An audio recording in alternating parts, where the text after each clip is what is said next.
I'm Olivia, 29, a graphic designer based in Chicago. I still vividly recall the knot of dread forming in my stomach as I scrolled through Instagram. There they were, photos from my sister Sophia's engagement party. Every family member, every cousin, even my high school friends were there. Everyone, that is, except me when I called my mom. Tears streaming down my face. Her words sliced deeper than any blade. "You've always been a jealous one, Olivia. We didn't want you making a scene." My only reply was, "Then I guess you won't mind missing my wedding either if you're watching this. Drop a comment telling me where you're from. And if you've ever felt like an outsider in your own family, hit that like and subscribe button if you want to hear how I transformed this painful family rejection into the most beautiful day of my life." Growing up in the suburbs of Boston, our home operated under an unspoken hierarchy. Sophia, my sister, was 3 years my senior, and from my earliest memories, she was her mother Barbara's golden child, the princess who could do no wrong. My father, Thomas, was no different, constantly showering Sophia with praise while my accomplishments seemed to vanish into thin air. I can pinpoint the exact moment I understood my place: my 10th birthday party. Mom had reluctantly agreed to let me invite a few friends over for cake and games. Just as I was about to blow out my candles, the phone rang. Sophia had won first place at her piano competition. Within minutes, my birthday celebration completely shifted focus. Dad popped champagne for the adults to toast Sophia's success. Mom immediately called relatives to share the news. My friends awkwardly ate cake as I sat there, forgotten, candles melting into frosting that tasted at that moment only of disappointment. That pattern persisted throughout our childhood. When I received a full academic scholarship to my dream high school, my parents missed the award ceremony because Sophia had a choir performance the same evening. Our family vacations revolved entirely around Sophia's interests. If she wanted the beach, we went to the beach despite my terrible sunburns. If she wanted museums, that's what we did. My pleas for even a single amusement park visit were always ignored. I learned to be independent early. While other kids had parents cheering at their soccer games or school plays, I grew accustomed to an empty seat in the parent section. I told myself it didn't matter, but the hollow ache in my chest said otherwise. The only person who seemed to notice was my grandmother, Eleanor, my mother's mother. When she was alive, she quietly acknowledged the imbalance, slipping me extra cookies, or leaving little notes in my backpack that read, "You shine so bright, little star." Never forget that. What made it harder was that Sophia wasn't deliberately cruel. She wasn't a villain in the story. She was simply a child who had grown accustomed to being the center of attention. Why would she question it? To her, this was normal. Sometimes I catch a fleeting flicker of discomfort on her face when Mom canceled my dentist appointment because Sophia needed new dance shoes that same afternoon. But that flicker would vanish as quickly as it appeared, replaced by the confident smile of someone who understood her place in the world. Whenever I tried to voice my feelings about this imbalance, I was immediately labeled jealous. "Olivia, why can't you just be happy for your sister instead of always being so envious?" my mother would say, dismissing years of unequal treatment with a wave of her hand. After a while, I stopped trying to explain. What was the point? The narrative had been written long before I could form the words to challenge it. Art became my escape. While Sophia performed on stages and collected trophies, I lost myself in sketchbooks and paint. No one paid much attention to my creative pursuits, which ironically gave me the freedom to develop my own style without pressure. By high school, I'd won several local art competitions, though my parents rarely acknowledged these achievements. I think they viewed art as a hobby, not a legitimate path, something I'd eventually grow out of when I came to my senses. My bedroom walls became a gallery of my inner world, landscapes that existed only in my imagination, portraits of people with eyes that held stories, abstract explosions of color that represented all the emotions I wasn't allowed to express aloud. When things got particularly tough at home, I'd lock my door and paint until my fingers cramped and my eyes burned from focusing so intensely. It was the only time I felt truly seen, even if I was the only one doing the seeing. The day I received my acceptance letter to the Art Institute of Chicago was the day I first tasted real freedom. I'd applied in secret, using my grandmother's address for the correspondence, knowing my parents would try to steer me toward the practical business degree they thought I should pursue. When I finally showed them the letter, along with the partial scholarship I'd been awarded, the reactions were exactly as I'd anticipated. "What about Northeastern?" my father asked, referring to the school just 20 minutes from our house, where Sophia was studying law. "You could live at home and save money. I think you're making a mistake," my mother added. "Art isn't a stable career. What happens when you can't pay your bills?" But my mind was made up. Chicago was over 900 miles away from Boston, and that distance felt like oxygen to my suffocating soul. For once, I stood my ground. "I'm going." I told them, with or without your support, they eventually relented, though not without numerous reminders about how Sophia had chosen so wisely in her education and career path. I packed my belongings with a mixture of terror and exhilaration. The night before I left, Sophia came to my room. "I think it's brave," she said, sitting on the edge of my bed. I wish I had gone farther away sometimes. It was one of our few genuine moments of connection, a tiny crack in the perfect facade she usually maintained. For a brief moment, I saw her not as my nemesis or the golden child, but simply as my sister, possibly trapped in her own way by the roles we had been assigned. Chicago welcomed me with open arms. The city's energy, its vastness, the way it hummed with creativity at every corner, felt like coming home to a place I'd never been before. My dormitory room was tiny, with barely enough space for my bed and art supplies, but it was mine, all mine, no one to compare me to. No family history seeping through the walls. I met Zoe in my first semester figure drawing class. She had pink hair, a booming laugh, and absolutely no filter. "You draw like you've got something to prove," she told me on our third class together. "But you've got nothing to prove to anyone here." Zoe introduced me to Aiden and Maria, and suddenly I had a friend group that felt more like family than my actual family ever had. We stayed up late critiquing each other's work, took weekend trips to small galleries in neighboring towns, and supported each other through creative blocks and heartbreaks. For the first time, I felt accepted for exactly who I was my sophomore year. I landed an internship at a boutique advertising agency. By senior year, they offered me a full-time position upon graduation. I thrived in the creative environment, my confidence growing with each project. My boss, Laura, became a mentor who believed in my talent without qualification. There were no backhanded compliments, no. "But your sister would have done it this way." Just genuine appreciation for my unique perspective and skills. Back in Boston, Sophia had graduated with honors and secured a position at a prestigious law firm my parents called every Sunday, and every conversation eventually circled back to Sophia's latest accomplishment. "Did you hear about the case Sophia is working on? Your sister just bought a condo in Beacon Hill." Sophia's boyfriend, Andrew, took her to Paris for their anniversary. My visits home grew shorter and less frequent each time I walked through the front door. I felt myself shrinking back into the insecure girl I had been. My bedroom, still decorated as it had been in high school, felt like a time capsule of a person I no longer was. I would count the hours until I could escape back to Chicago, back to the life I had built for myself. It was during one of my projects at work that I met Jack. He was a freelance photographer the agency had hired for a major campaign, tall, with perpetually tousled dark hair and a camera always hanging around his neck. He had a way of capturing moments that others missed. Our professional relationship quickly evolved into coffee breaks, which turned into dinner dates, which blossomed into the most honest relationship I had ever experienced. Jack came from a large, boisterous family, where each member was celebrated for their uniqueness. The first time he took me to Sunday dinner at his parents' house, I sat stunned as his mother asked thoughtful questions about my artwork, and his father proudly displayed Jack's earliest photographs alongside those of his siblings. Everyone took turns sharing their week, and everyone genuinely listened. It was a revelation to me that families could function this way. "That's not normal, you know," Jack said quietly on the drive back to my apartment. "What you've described about your family, that's not how it's supposed to be." His words stayed with me for days.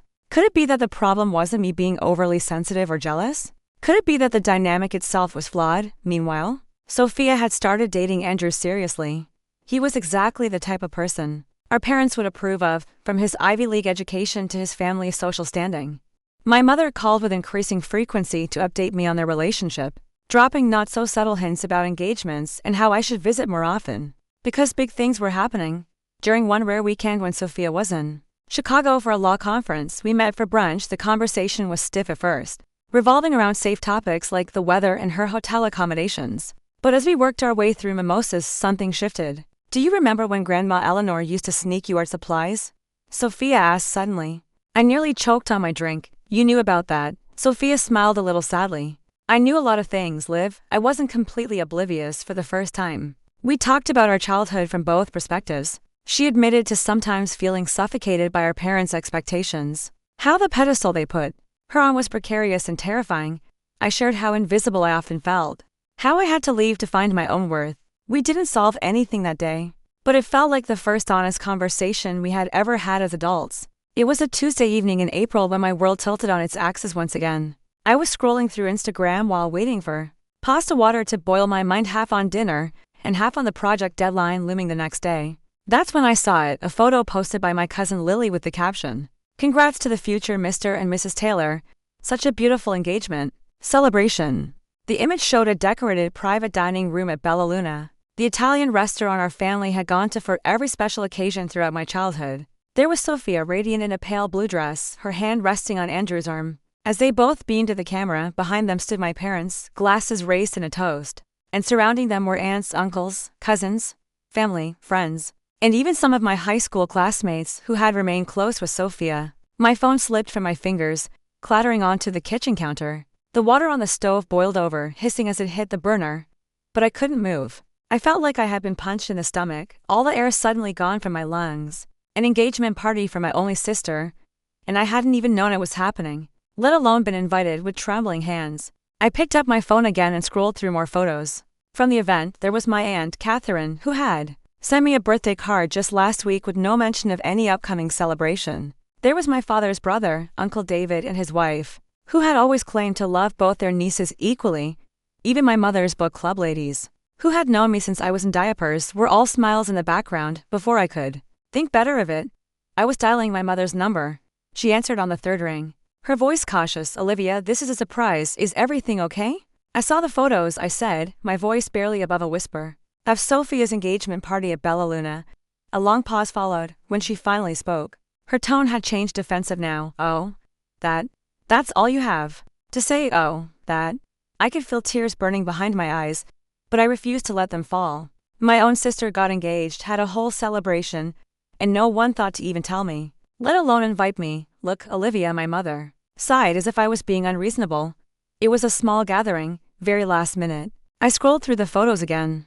There were at least 40 people there, Mom. That's not small. And I can see from the decorations and the custom cake that it wasn't last minute either. Another silence stretched between us. I could almost hear her calculating her next words. "Fine," she finally said, her voice hardening. "You want the truth? We didn't think it would be a good idea for you to be there." The bluntness of her statement knocked the wind out of me again. "What? You've always been the jealous one, Olivia," she continued, her words picking up speed as if she had been holding them back for years. "Every time something good happens to your sister, you find a way to make it about you. We didn't want you making a scene or spoiling Sophia's special day." I felt like I was 10 years old again, watching my birthday candles melt while everyone celebrated Sophia. All the progress I thought I had made, all the confidence I had built in Chicago, crumbled under the weight of my mother's accusation. "When have I ever made a scene?" I asked, my voice cracking despite my best efforts. "What about Sophia's 21st birthday? You got into that argument with her right in the middle of dinner." That argument had been because Sophia, drunk on her first legal cocktails, had made a toast thanking our parents for always putting her first and supporting her dreams, the implication being that my dreams were not worth supporting. Even then, I had not raised my voice. I had simply excused myself from the table and cried in the bathroom until it was time to leave. "That was not," I started, but my mother cut me off. "Or what about her law school graduation? You barely smiled in any of the photos." Because I had just gone through a devastating breakup the day before, and had driven 6 hours to be there despite feeling like my world was ending. No one had even asked why I was quiet. Each example she gave twisted the knife deeper because none of them were what she was painting them to be. In her narrative, I was always the villain, the jealous younger sister who couldn't stand to see Sophia shine. In reality, I had spent a lifetime being invisible, being forgotten, being an afterthought, and still showing up for the family that never seemed to show up for me. "Then you won't mind missing my wedding, too," I said, finally surprising even myself with the steadiness of my voice. "What wedding? You and Jack aren't even engaged." She scoffed. "Not yet," I replied, "but when we are, don't expect an invitation." I hung up before she could respond, then immediately turned off my phone. The pasta water had long since evaporated, leaving a scorched pot on the stove. I moved it to the sink and ran cold water over it, watching steam rise as my tears finally broke free. That's how Jack found me an hour later, sitting on the kitchen floor with my back against the cabinets, eyes swollen from crying. He dropped his camera bag by the door and was at my side in an instant, his arms creating a safe harbor around my shaking shoulders. "What happened?" he asked, brushing hair from my tear-streaked face. Through hiccuping sobs, I told him everything. The engagement party, the photos, my mother's accusations. By the time I finished, his expression had darkened in a way I had never seen before. "They have no idea who you really are," he said, his voice low and fierce. "But I do. And you are the most generous, kind-hearted person I have ever known. Anyone who cannot see that does not deserve to be in your life, family or not. That night, I blocked my parents' numbers and email addresses. I removed myself from family group chats. I needed space to breathe, to think, to process this latest rejection. Without their voices in my head telling me I was overreacting, Jack held me until I fell into an exhausted sleep, whispering reassurances that I was not alone, that I was loved, that I was enough just as I was. The weeks following my discovery of Sophia's engagement party were some of the most emotionally turbulent of my life. During the day, I would throw myself into work, taking on extra projects and staying late at the office. But nights were different. Nights were when the doubts crept in. Was I really as jealous and dramatic as my mother claimed? Had I somehow manufactured all those childhood memories of being overlooked? Was that a problem all along? I scheduled an emergency session with Dr. Pfizer, the therapist I had been seeing on and off since moving to Chicago. She had helped me navigate the complex feelings I had about my family over the years, always providing a reality check when I needed it most. What your mother said to you was not just hurtful, it was gaslighting. Dr. Pfizer told me, her kind eyes serious behind her glasses. You have every right to be upset about being excluded from such an important family event. But what if she is right? What if I am jealous? I asked, voicing my deepest fear. Dr. Pfizer leaned forward. Olivia, there is a difference between jealousy and a legitimate response to unequal treatment. From everything you have shared with me over the years, your feelings stem from very real experiences of being treated as less than your sister. That is not jealousy. That is a normal human reaction to injustice. Her words were a lifeline I clung to during my darkest moments of self-doubt. Jack was my other anchor.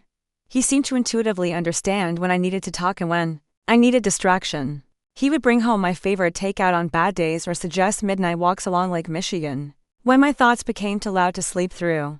3 weeks after the engagement party fiasco, Jack surprised me with a weekend getaway to Michigan. No phones, no social media, just the two of us in a cozy cabin near the lake. He said as we drove out of the city on Friday afternoon, I need to get you away from all this for a bit, clear your head.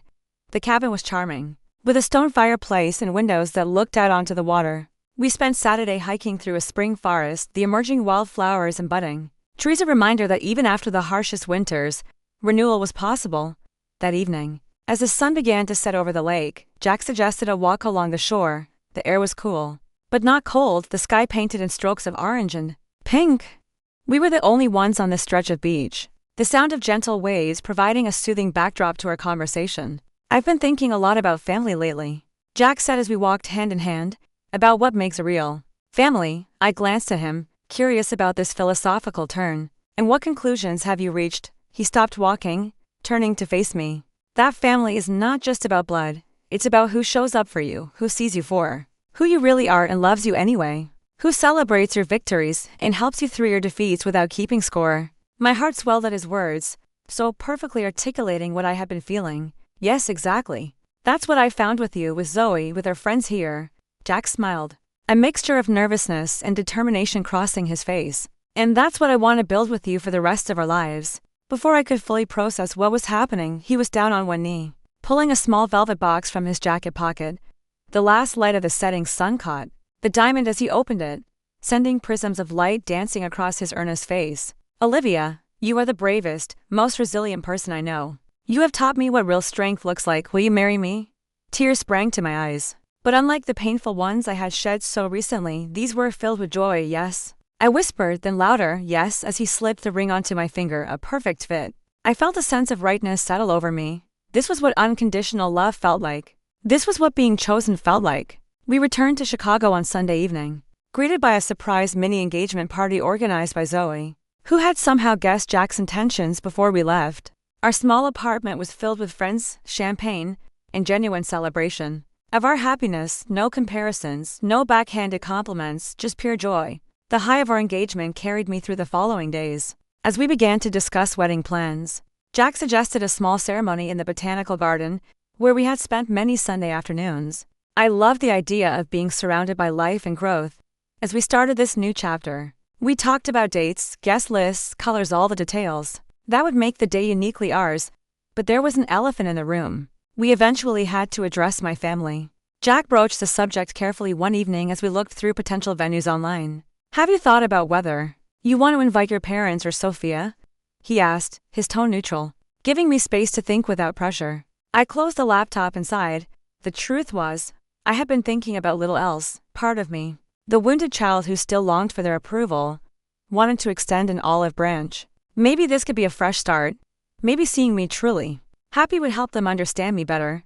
But another part, the stronger adult who had built a life despite their neglect, recoiled at the thought of giving them another opportunity to hurt me. I imagined my mother finding something to criticize about my dress or the decorations. I imagined my father making a toast that somehow circled back to Sophia's accomplishments. I don't think I can.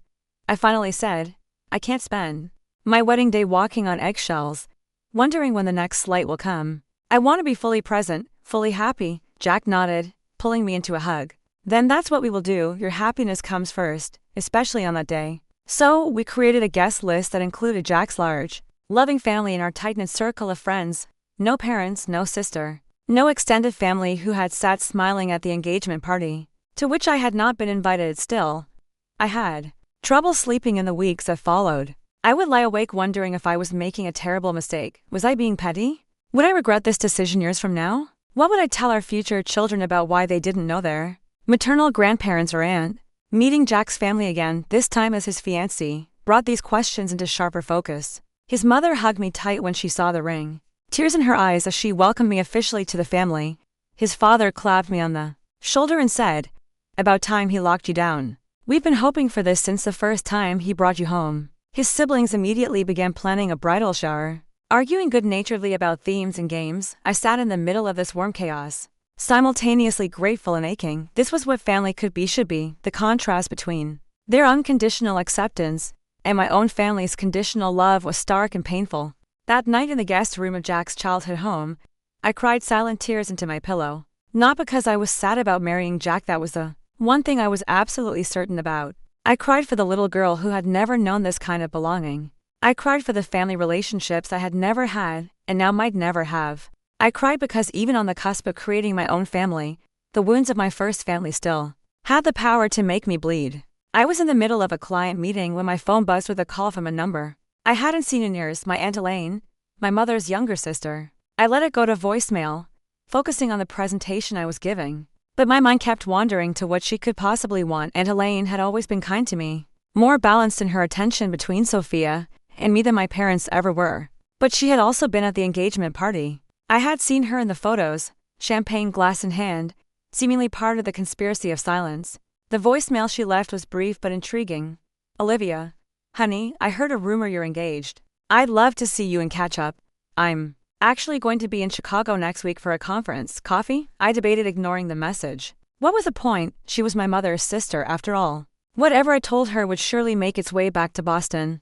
But a small part of me was curious. And maybe, just maybe, I needed someone from my past to witness the person I had become, to validate that I was not the villain in the story. We arranged to meet at a small cafe near my office the following Wednesday.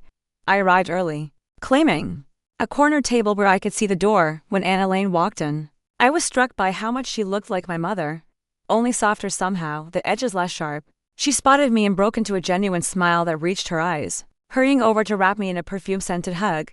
"Let me see it," she said as soon as we sat down, gesturing to my left hand. I extended it, the diamond catching the afternoon light streaming through the cafe window. "Oh, Olivia, it's beautiful. Jack has good taste." "Thank you," I replied, surprised by her enthusiasm. "How did you hear?" "Zoe mentioned it on Facebook. She tagged you in some engagement celebration photos. Your mother doesn't know yet, as far as I can tell. She and I haven't been talking much lately." This was news to me. My mother and Aunt Elaine had always been close despite their different personalities.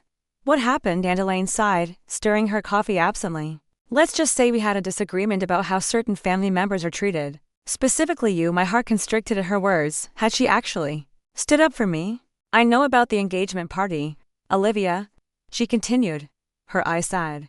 "I knew it was wrong not to include you. I should have said something at the time, but I convinced myself it wasn't my place to interfere. I've regretted that decision ever since." Her admission opened a floodgate. Before I knew it, I was pouring out everything, the years of feeling second best, the painful phone call with my mother, my decision not to invite my family to my own wedding. Aunt Elaine listened without interruption, occasionally reaching across the table to squeeze my hand when my voice faltered. When I finally ran out of words, she took a deep breath. "There are some things you should know, Olivia, things that might help you understand, even if they don't excuse what has happened. She told me that after I was born, my mother had suffered from severe postpartum depression. While she was lost in that dark place, Sophia, only 3 years old at the time, had become my father's focus. He had lavished attention on her partly out of necessity, partly as a way to cope with my mother's temporary emotional absence. By the time my mother recovered, that pattern was set. Sophia was Daddy's girl, the center of his world, and my mother, perhaps out of guilt, or perhaps out of a desire to reconnect with her firstborn, had followed his lead. That doesn't make it right, Aunt Elaine emphasized, not at all. But it might explain how it started. The problem is that neither of them ever corrected that imbalance once it was established. And Sophia, well, she was a child. Children adapt to the roles they are given. I sat with this new information, turning it over in my mind. It did not erase the hurt or justify the continued pattern well into our adulthood, but it offered a perspective I had never considered. My family's dysfunction was not my fault. It had never been about me being too jealous or too sensitive. It had roots that preceded my conscious memories. Do you think they can change? I asked, not sure what answer I was hoping for. Aunt Elaine considered this. People can change if they want to badly enough, but first, they have to acknowledge there is a problem. Your parents are still in denial about that. Sophia, though, I think she might be starting to see things more clearly.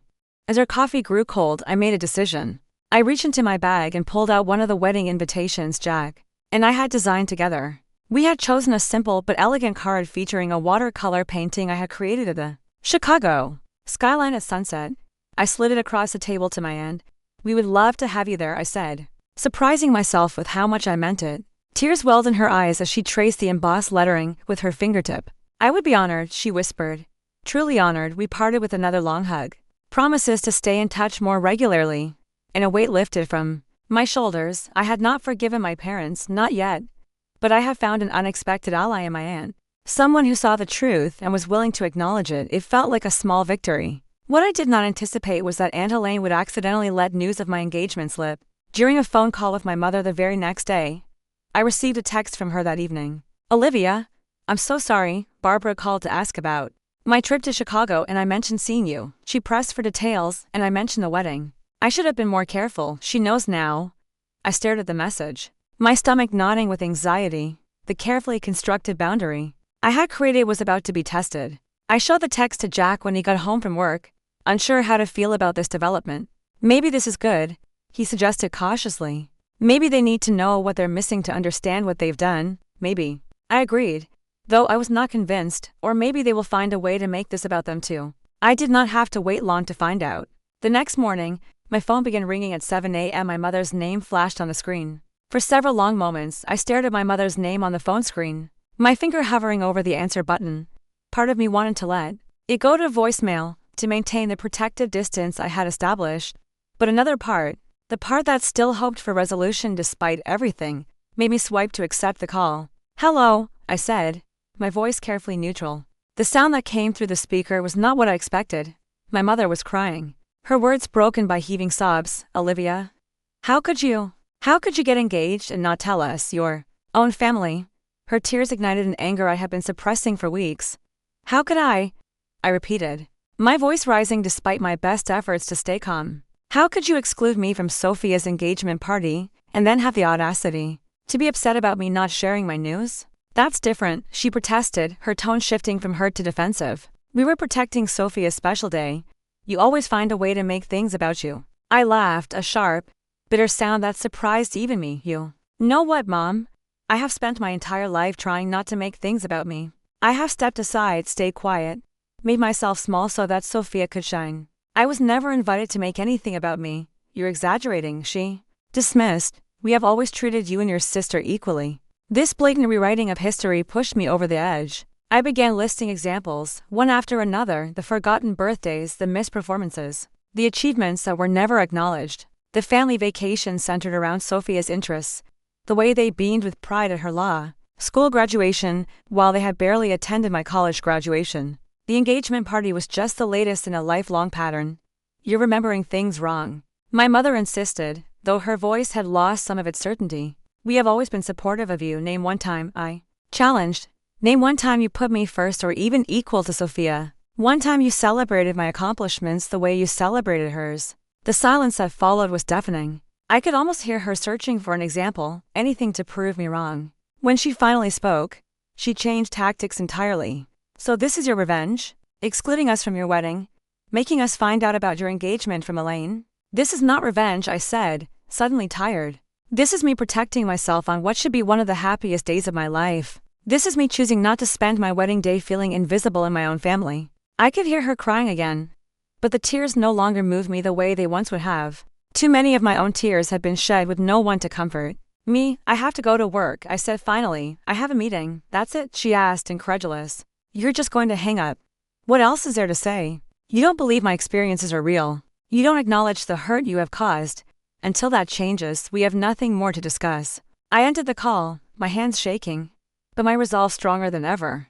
I had said my truth out loud, clearly, and without apology. Whether she heard it or not was beyond my control. Later that day, my father called.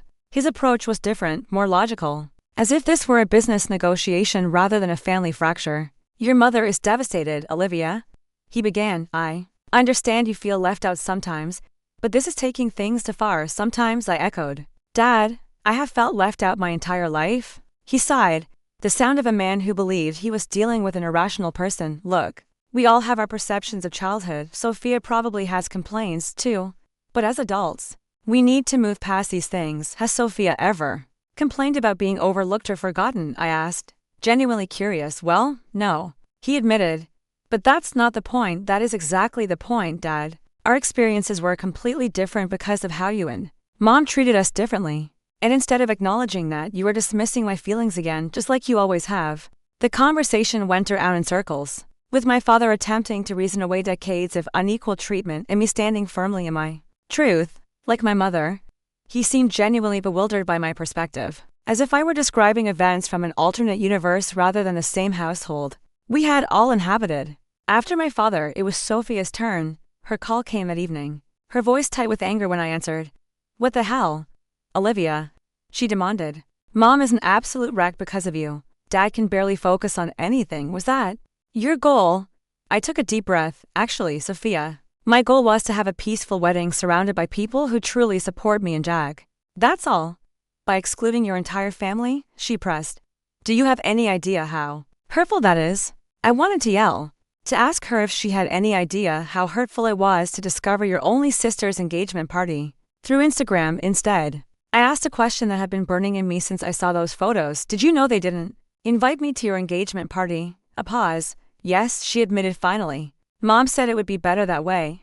That you two had been arguing." "We had not been arguing," I said quietly.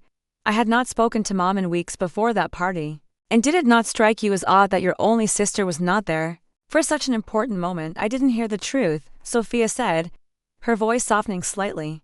"But I should have questioned it more. I should have called you myself." This small acknowledgement, this tiny crack in the united front my family had always presented, gave me a flicker of hope for the first time. Sophia seemed to be considering that perhaps the narrative she had accepted all these years might not be the whole truth. Our conversation continued for nearly 2 hours, the longest and most honest we had ever had. I shared memories from my perspective, and to my surprise, she listened without interrupting. She asked questions that suggested she was genuinely trying to understand. When she shared her own memories, I began to see how differently we had experienced the same events, how her position as a favored child had shaped her understanding, just as my position as the overlooked one had shaped mine. "I'm not saying Mom and Dad were perfect," she said toward the end of our call, "but I never realized how different things were for you. I never saw it. Because you were not meant to see it," I replied. "That was not your responsibility as a child. But we are adults now, and we can choose to see the truth and do better." We ended the call with no firm resolution about the wedding, but with a tentative step toward mutual understanding. It was more than I had dared to hope for. In the days that followed, the pressure intensified. Extended family members sent messages ranging from gentle inquiries to outright condemnation of my decision.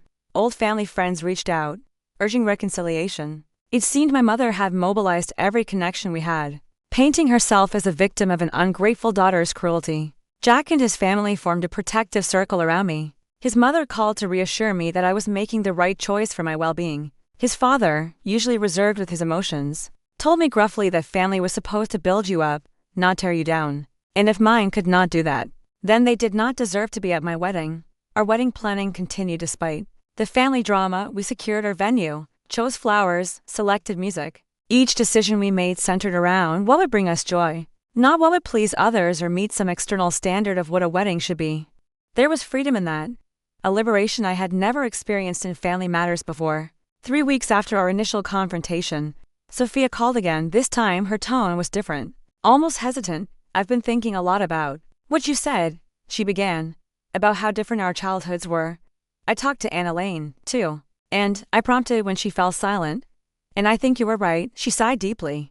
"I've been looking back at old photos, old videos, paying attention to who was in the center, who was on the sidelines, who was being celebrated, and who was taking the pictures. It's like seeing our childhood with new eyes." My throat tightened with unexpected emotion. "Thank you for saying that," I managed. "I'm coming to Chicago next weekend," she continued, "alone, without Andrew or Mom and Dad. Could we meet?" "I'd like to talk more face to face," I agreed, both nervous and hopeful about what this meeting might bring. When we met that Saturday at a quiet restaurant near my apartment, the conversation was initially awkward, neither of us quite sure how to bridge the gulf between us. But as the meal progressed, the words began to flow more easily. Sophia admitted that she had benefited from our parents' favoritism without recognizing the cost to me. I acknowledged that I had sometimes withdrawn rather than fight for my place, making it easier for the pattern to continue. We shared tears and even a few laughs as we reconstructed our shared history with new understanding about the wedding. Sophia said, finally pushing her dessert plate aside, "I understand why you don't want Mom and Dad there. I really do. But is there any chance you might reconsider my invitation? I promise I wouldn't try to take focus away from you. I would just really like to be there for my little sister on her big day." I looked at her, this person who was both so familiar and such a stranger to me. For the first time, I felt like she was seeing me, truly seeing me. Not as a jealous shadow or a troublemaker, but as a person with valid feelings and experiences. "Let me think about it," I said. "Honestly, I need to talk to Jack. This is our day, and any decision needs to be one we both feel good about." She nodded, accepting this without argument. "That's fair. Just know that whatever you decide, I'm trying to be better, to be the sister you deserved all along." As we parted with a somewhat tentative hug, I realized that while I was not ready to forgive my parents, perhaps there was a path forward with my sister. A new relationship built on honesty rather than the roles we had been assigned in childhood. It was a small hope, but a real one. Our wedding day dawned clear and bright, the May sun casting a golden glow over the botanical garden, where Jack and I would exchange our vows. As I stood in the small preparation room, Zoe helping me with the final touches on my dress, I felt a strange mix of emotions. Joy, certainly, anticipation of the life Jack and I would build together, but also a lingering sadness for the family who would not be there to witness it. I had ultimately decided not to invite Sophia, at least not yet. While our recent conversations had opened a door to healing, I was not ready to share this vulnerable, important day with her. The risk of old patterns emerging, a feeling diminished on my wedding day, was so great. Jack had supported my decision completely, reminding me that boundaries were healthy and necessary for new beginnings. The garden pavilion was decorated, simply but beautifully, with wildflowers in blues and purples adorning the aisle and altar. As I walked toward Jack, my bouquet trembling slightly in my hands, I saw our chosen family filling the seats, Jack's parents in the front row, tears streaming unashamedly down his father's face, my friends from college and work, Zoe leading the procession as my maid of honor, Jack's brother standing beside him as groomsman. It was smaller than many weddings, perhaps, but every person present was there because they truly wanted to celebrate our love, not out of obligation or appearance's sake. I had almost reached the altar when movement at the back of the pavilion caught my eye. My steps faltered as I recognized Anna Lane slipping into the last row, a wrapped package clutched in her hands. She had not confirmed her attendance after I sent the invitation, and I had assumed she had chosen family loyalty over our renewed connection. Seeing her now, her smile encouraging as she nodded for me to continue, brought unexpected tears to my eyes. The ceremony was everything we had hoped for, personal and heartfelt. Jack and I had written our own vows, promises that acknowledged both the joy and challenges of building a life together. When the officiant pronounced us husband and wife, the cheer that went up from our gathered loved ones seemed to lift us both off the ground. During the reception, Anna Lane approached me, the package still in her hands.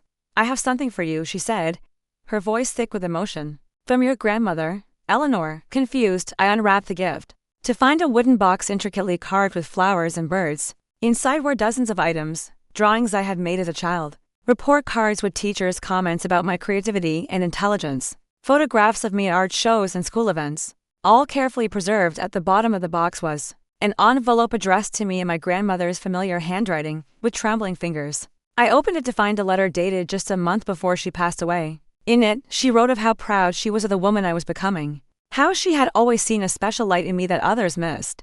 She apologized for not being able to shield me from the family dynamics that had hurt me, but urged me to forge my own path and find people who would love me for exactly who I was. I always knew you would break the cycle, Olivia, she wrote. You have the strength to create the family you deserved but never had. Remember that family is not just blood, it is choice. Choose wisely, love deeply, and never dim your light.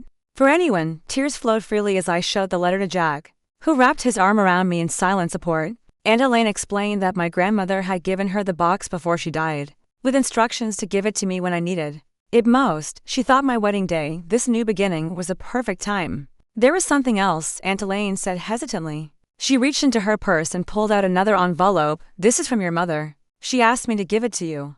You don't have to read it now, or ever if you don't want to. I took the envelope, feeling its weight in my hands. For a moment, I considered setting it aside, not wanting anything to intrude on the joy of this day. But curiosity won out, and I found a quiet corner to read my mother's words. The letter was long, written in my mother's precise handwriting, clearly composed over many sessions. She began with something I had never expected, an apology. Not a qualified one, not an excuse, but a straightforward acknowledgement that she had failed me as a mother in many ways. She explained about her postpartum depression, not as justification, but as context. She wrote about how patterns established in those early years had calcified into unquestioned family dynamics. She admitted that it had been easier to maintain those patterns than to examine them, easier to dismiss my pain than to face her role in causing it. I have spent many sleepless nights since our last conversation, she wrote, reading old journals, looking at photos, really seeing for the first time how we treated you differently from Sophia. I do not expect this letter to erase years of hurt, but I want you to know that I hear you now.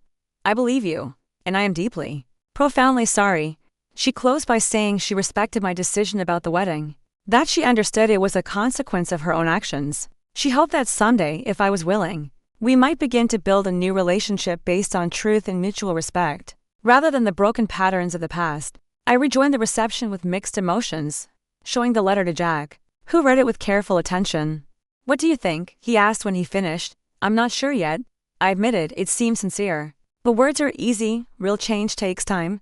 He nodded, understanding as always. You don't have to decide anything today. Today is about us, about joy, about beginning our journey together. The rest can wait. And so I set the letter aside, physically and mentally choosing instead to immerse myself in the celebration. We danced until our feet ached, cut the cake Jack's mother had lovingly made, following my grandmother's recipe, and laughed as Jack's brothers gave increasingly embarrassing toasts. As the evening wound down, Jack and I stood together under strings of twinkling lights, watching our friends and his family mingling, sharing stories, building connections. It struck me then that this was what I had been seeking all along, not perfection, not an absence of conflict, but a genuine community of people who saw each other clearly and loved each other anyway. The months and years that followed our wedding brought many changes. Slowly, cautiously, I began to rebuild relationships with my family, but on new terms. My mother and I started with occasional emails, then phone calls, eventually working our way to visits. There were setbacks and difficult conversations, moments when old patterns threatened to reemerge. But there was also growth on both sides. Sophia became an unexpected ally in this healing process, often acting as a bridge between me and our parents. Having recognized her own role in our family dynamics, she became vigilant about ensuring I was included, heard, and valued in family interactions. Our relationship, once defined by competition and distance, evolved into a genuine friendship. My father took longer to come around, his pride making it difficult for him to acknowledge the mistakes of the past. But even he eventually made efforts in his own way to show that he was listening and learning. Jack and I created our own family traditions, our own ways of celebrating milestones and supporting each other through challenges. When our daughter was born 2 years after our wedding, we named her Eleanor after my grandmother who had seen me when others didn't. I vowed that she would always know she was enough exactly as she was, that her worth was never dependent on achievement or comparison. Looking back now, I can see that being excluded from Sophia's engagement party, painful as it was at the time, was actually a gift. It forced me to confront the truth about my family dynamics, to stop making excuses for behavior that had hurt me deeply for years. It gave me the clarity and courage to set boundaries that ultimately led to healthier relationships with everyone in my life.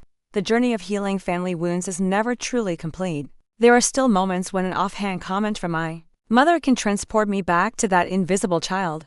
Moments when I have to remind myself that I am no longer that person, and she is no longer that mother. But these moments grow fewer with time, replaced by new memories built on mutual respect and genuine care. What I have learned through all of this is that true family, whether bound by blood or by choice, sees you, celebrates you, and loves you not despite your differences, but because of them. I have learned that setting boundaries is not selfish but necessary for authentic relationships. I have learned that forgiveness is not a single act but a process, one that benefits the forgiver as much as the forgiven. Most importantly, I have learned that the story of our lives is not written in stone by our childhood experiences. We can rewrite the narrative, change the patterns, choose a different ending. It takes courage, honesty, and sometimes distance, but it is possible to break free from the roles we were assigned and create lives that truly reflect who we are and what we deserve. If you are watching this and something in my story resonates with you, know that you are not alone. Family dynamics can be complicated and painful, but they do not define your worth. You deserve to be seen, to be celebrated, to be loved for exactly who you are. Have you ever had to set boundaries with family members to protect your own happiness? Share your experience in the comments below. And if this story helped you feel less alone, please like, subscribe, and share it with someone who might need to hear it too. Thank you for listening to my journey, and remember, you are enough just as you are.